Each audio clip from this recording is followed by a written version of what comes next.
Assalamualaikum warahmatullahi wabarakatuh. Waalaikumsalam warahmatullahi wabarakatuh. Selamat siang semuanya. Siang, Bu. Bagaimana kabarnya hari ini? Alhamdulillah baik, Bu. Tapi saya agak capek karena semalam habis begadang bikin tugas, Bu. Banyak tugas ya. Jadi paginya, malamnya begadang, paginya capek. Yang lain bagaimana? Kalau saya sehat, Bu. Karena sering olahraga. Bagus, olahraga memang membuat badan kita jauh lebih sehat ya. Yang lain? Kalau saya selalu sehat, Bu. Wah, bagus sekali. Mbak Rima selalu menjaga kesehatannya ya. Nah, anak-anak, pada hari ini kita akan melaksanakan kegiatan konseling kelompok, di mana dalam konseling kelompok ini itu dilakukan dengan cara kita duduk melingkar seperti ini. Kemudian nanti kalian saya beri waktu untuk mengungkapkan permasalahan kalian. Masalah-masalah yang diungkapkan nanti itu adalah masalah yang sifatnya danger atau masalah-masalah yang harus segera diatasi. Nah, dalam kegiatan konseling kelompok ini kita menganut dua asas. Yang pertama adalah asas kerahasiaan, di mana asas kerahasiaan ini berarti bahwa nanti apapun masalah yang akan kalian ungkapkan itu akan dijamin kerahasiaannya. Saya tidak akan menceritakan masalah kalian nanti kepada orang lain. Gitu. Kemudian asas yang kedua itu adalah asas kesukarelaan dan keterbukaan, yang berarti bahwa kalian di sini nanti akan menceritakan masalah kalian secara terbuka dan sukarela. Ya, begitu. Nah, untuk mengakrab lagi di antara kita, bagaimana kalau sekarang kita perkenalan dulu ya? Kira-kira mau dimulai dari mana ini perkenalannya? Dari kiri aja, Bu. Nah, dari kiri saya, berarti perkenalannya dimulai dari sebelah kiri saya. Silakan. Nama saya Sandy Wulandari, biasa dipanggil Devi. Kalau saya orang rumahnya biasa dipanggil Yuna. Kalau saya kurang ini biasa dipanggil Yuni. Ya. Jadi ini Mbak Septi, Mbak Rima, dan Mbak Yuni. Nah, sekarang kita sudah lebih kenal ya, sudah saling kenal ya, dan karena kita sudah kenal, jadi nanti kita akan bisa lebih akrab lagi, ya. Baiklah, anak-anakku, sebelum kita nanti, sebelum kalian nanti mengungkapkan permasalahan kalian, bagaimana kalau kita melakukan permainan terlebih dahulu, ya? Nah, ada yang sudah tahu permainan cang panjang? Belum. Nanti saya akan menyanyikan lagu cang panjang ya. Jadi nanti kalau yang tangannya panjang, posisi tangannya panjang, itu dia diberi sanksi. Sanksinya itu disuruh untuk menghibur kita semua. Boleh dengan bernyanyi, berjoget maupun membaca puisi. Ya, bisa dipahami permainannya? Seru. Kita mulai ya. Cang panjang, yang panjang jadi. Wah, ternyata Mbak Septi yang tangannya panjang ya, berarti Mbak Septi dapat sanksi ya. Silakan Mbak Septi, mau bernyanyi, berjoget atau baca puisi? Mau bernyanyi, Bu. Ya, silakan. Garuda Pancasila itulah pendukungku. Ya sudah, Bu. Tepuk tangan buat Mbak Septi.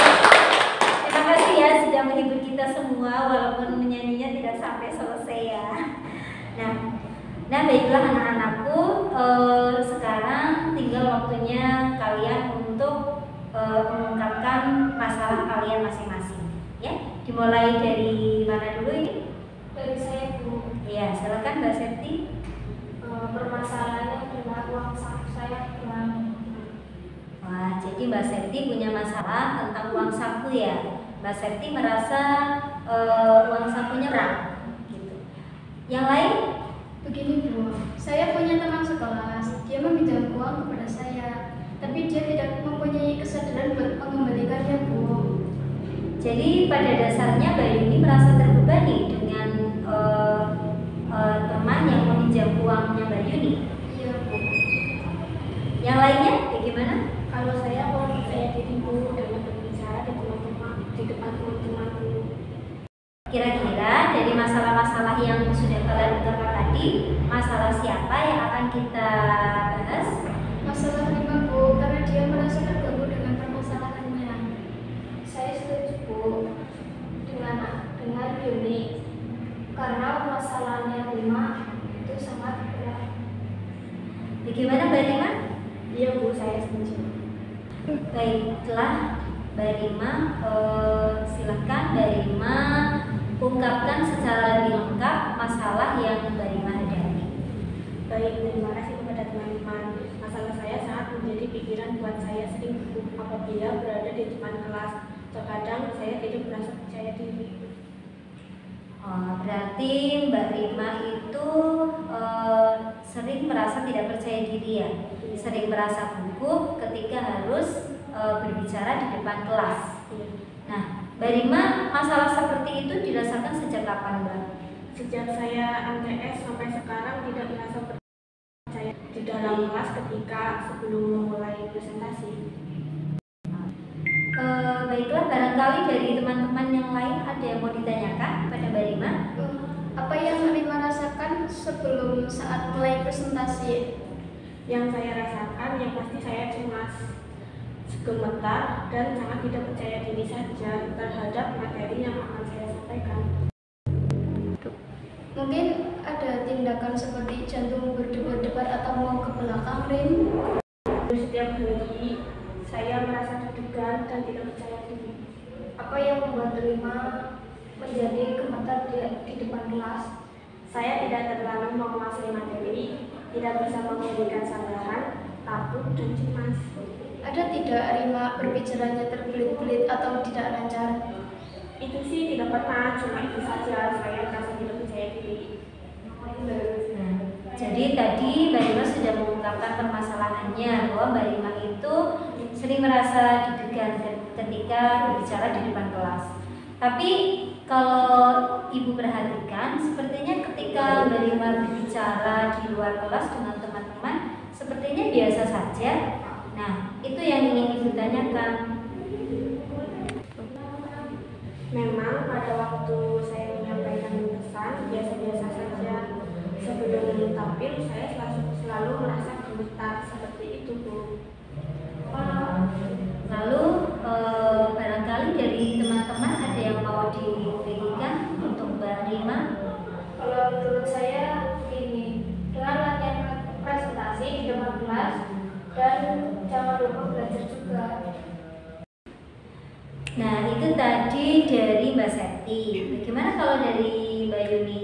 Iya, sama Bu, dengan latihan bagaimana berbicara dan bagaimana mengungkapkan pendapatnya. Nah, kalau dari Ibu juga punya masukan nih buat Mbak Rima. Begini, Ibu akan memberikan gambaran sedikit ya, mungkin memberikan contoh. Ini nanti Mbak Rima bisa mempraktekkan apa yang disampaikan oleh Mbak Septi dan juga Mbak Yuni. Nah, kemudian nantinya Mbak Rima bisa menggunakannya sebagai latihan di rumah. Nah, di sini sebelum Mbak Rima maju ke depan Mbak Yuni dan Mbak Septi, Mbak Rima alangkah lebih baiknya kalau Mbak Rima itu mengambil nafas terlebih dahulu, mengambil nafas dan berdiri ya. Kemudian sebelum maju, Mbak Rima itu harus benar-benar yakin kalau Mbak Rima itu paham dan menguasai materinya ya. Nah, karena nanti ketika Mbak Rima sudah merasa yakin dan paham akan materinya, nanti ketika Mbak Rima di depan kelas itu pasti akan bisa mengungkapkan atau bisa menyampaikan dengan baik gitu. Nah, kemudian ketika Mbak Rima maju, itu Mbak Rima maju ke depan, Mbak Rima itu harus tegak, tidak boleh posisi badannya itu tidak boleh bungkuk gitu. Jadi harus tegak dan Mbak Rima harus yakin kalau Mbak Rima itu mampu ya. Nah, bagaimana Mbak Rima? Apa bisa mencontohkannya kepada Ibu sekarang?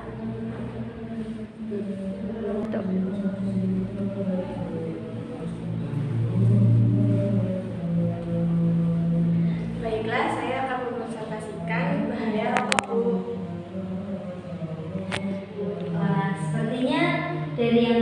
dipraktekkan oleh Mbak Rima sebenarnya sudah cukup bagus ya, cuma masih sedikit tertawa sih ya, banyak tertawanya lah ya. Kalau menurut teman-teman yang lain gimana? Bagus Bu, Rima lebih melatih diri lagi.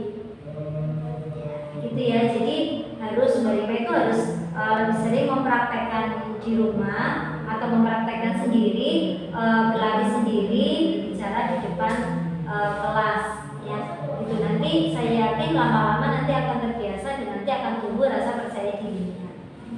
Dan silakan boleh duduk lagi Mbak Rima, kembali ke tempat duduknya.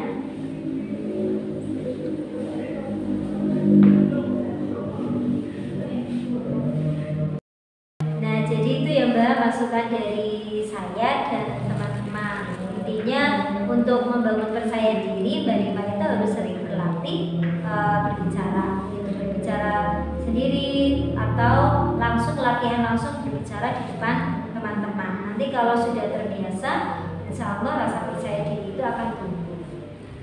Bagaimana Mbak Rima setelah tadi mengungkapkan permasalahannya dan mendengar masukan dari saya dan teman-teman, apakah sudah merasa lega? Alhamdulillah Bu, lumayan lega. Alhamdulillah ya. Nah, untuk konseling kelompok hari ini saya rasa cukup. Besok kita ketemu lagi ya. Kira-kira besok mau membahas masalah siapa dulu? Saya Bu. Masalahnya Mbak Yuni dulu. Iya. Jam berapa besok ya? Jam 8 Bu. Kalau jam 8 kemungkinan saya tidak bisa. Bagaimana kalau jam 8:30 saja? Oh, bisa ya. Bisa jam 8:30? Bisa Bu. Kita lanjutkan konseling kelompoknya besok ya. Hari ini saya cukupkan. Terima kasih. Assalamualaikum warahmatullahi wabarakatuh. Waalaikumsalam warahmatullahi wabarakatuh.